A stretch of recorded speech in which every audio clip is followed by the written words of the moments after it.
O que vem à sua mente quando você ouve a palavra Lúcifer? Você vê o mal encarnado, o rei do inferno, o inimigo de tudo que é bom. Essa é a imagem que todos nós recebemos. É a narrativa padrão. Mas e se eu te dissesse que a história por trás desse nome é muito mais complexa do que nos contaram? E se tudo tiver começado com uma interpretação equivocada? Se você está pronto para questionar a história oficial e descobrir o que foi escondido nas entrelinhas, inscreva-se agora e ative o sino. O que você vai ouvir hoje raramente é discutido.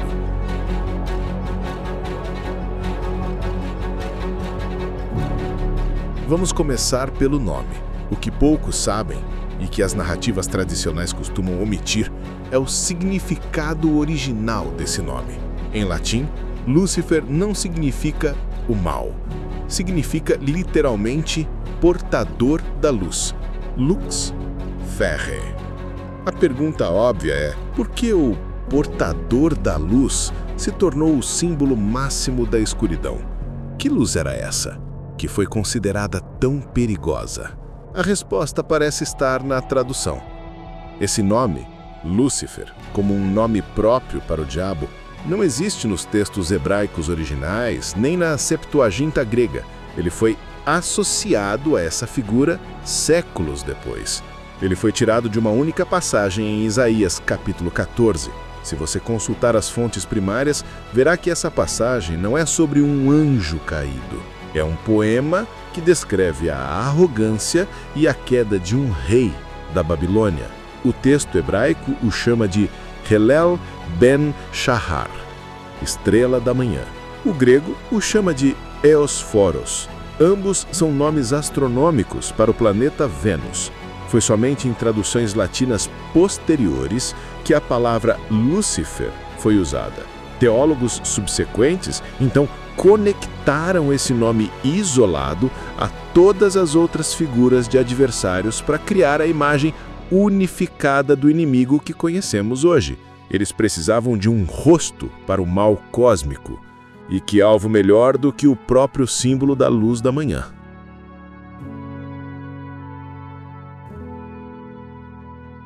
Para entender o arquétipo por trás dessa figura, precisamos olhar para outra cultura, para os mitos gregos antigos.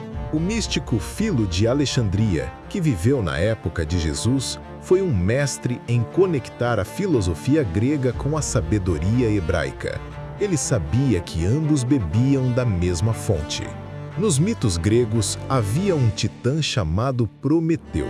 Prometeu via a humanidade sofrendo no frio e na ignorância.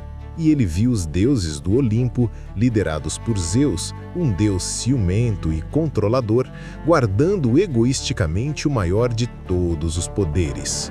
Prometeu fez o impensável. Ele desafiou a ordem estabelecida. Ele roubou o fogo e o deu de presente aos humanos. Mas não era apenas fogo físico, era a centelha da consciência. Era o Logos, o pensamento racional. Era a gnose, o conhecimento que nos tornava semelhantes aos deuses. E qual foi o pagamento por esse ato de compaixão? Qual foi o preço por nos dar a luz?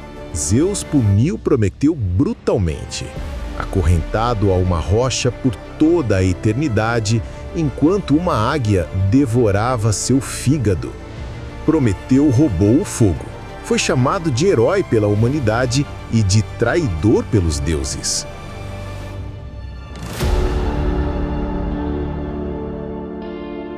Agora, olhe para a história do Éden, com este novo contexto.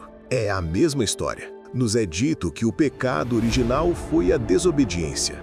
Mas vamos reexaminar essa narrativa. E se o conflito central fosse sobre a iluminação?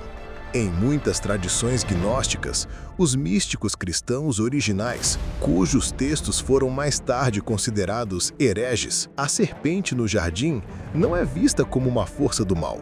Ela é vista como a força da sabedoria. Ela é Sofia. Ela é o portador da luz. Vamos analisar a cena. Você tem uma figura de autoridade que cria Adão e Eva ignorantes. E ele dá uma ordem clara: vocês podem comer de tudo, menos da árvore do conhecimento. Por que proibir o conhecimento? Então, a serpente aparece. E o que ela oferece? O fruto da árvore do conhecimento. Ela oferece o fogo de Prometeu. Ela oferece a autoconsciência. Ela olhou para a humanidade e disse a verdade que a narrativa queria esconder. Em Gênesis capítulo 3, versículo 5, a serpente diz: vossos olhos se abrirão e sereis como deuses. O pecado, nessa visão alternativa, não foi a desobediência. Foi o ato de aceitar o próprio poder. Foi acordar. E quem estava sendo transparente? A autoridade disse: certamente morrereis. A serpente disse: não morrereis. Eles comeram e não morreram. A própria divindade, em Gênesis capítulo 3, versículo 22, confirma que a serpente estava correta. Eis que o homem se tornou como um de nós. Agora, para que não tome também da árvore da vida e viva eternamente. E ele os expulsa. A expulsão se parece menos com uma punição e mais com uma contenção de poder. Essa história da gnose como verdadeiro fruto proibido não está isolada. Ela é confirmada na fonte que foi deixada de fora do cânone oficial, o Livro de Enoque. Este livro era importante para os primeiros cristãos, mas foi eventualmente considerado apócrifo. Por quê? Porque Enoque conta a história dos vigilantes, os anjos caídos. E seu crime não foi orgulho. Foi o mesmo crime de Prometeu. O anjo Azazel e seus seguidores, como descrito em Enoque, olharam para a humanidade e ensinaram os segredos do céu. Eles nos deram a gnose. O livro de Enoque detalha: Azazel ensinou a metalurgia, o poder de construir, a feitura de cosméticos, o poder da alquimia pessoal. Outros anjos ensinaram a astronomia, o poder de entender os ciclos, e a botânica, o poder de curar. Eles nos deram o fogo. O dilúvio, no contexto de Enoque, ganha uma nova luz. Não apenas uma punição pela maldade, mas uma tentativa de recomeçar o mundo após o conhecimento proibido ter sido entregue.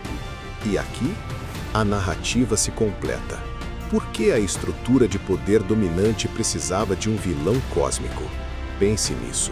Uma estrutura social baseada em hierarquia e obediência beneficia-se quando as pessoas têm medo de questionar, medo de pensar por si mesmas, medo de buscar o conhecimento oculto. O arquétipo daquele que nos deu a consciência foi transformado no símbolo do mal. O objetivo era claro: fazer você ter medo da sua própria luz, fazer você ter medo da sua própria curiosidade, fazer você ter medo de se tornar como Deus. O libertador arquetípico foi rotulado de demônio.